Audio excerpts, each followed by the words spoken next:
Once saved, always saved is the correct doctrine. And God even mentioned that in the Bible three times to prove his point. The Bible says in John chapter 10, verse number 28 says, "And I gave unto them eternal life, and they shall never perish, neither shall any man pluck them out of my hand."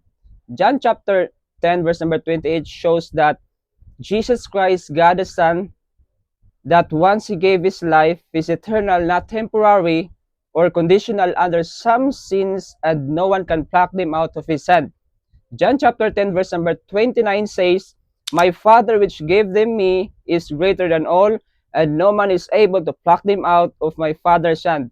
John chapter 10, verse number 29 shows the Father also does the same as well.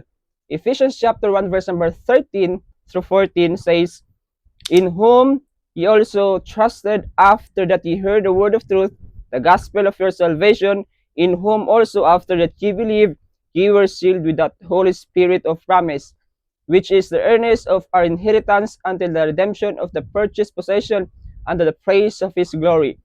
Ephesians chapter 1, verse number 13 through 14 shows that God the Holy Spirit also seals the person all the way till go to glory. Romans chapter 8, verse number 33 through 35 is definitely proof that no matter who condemns you from your sin, God still justifies, and nothing can separate you from that. Romans chapter 8, verse number 38 through 39 further proves the point that whatever you do in the future or in present, or whoever condemns you, nothing can separate you from being in Christ Jesus.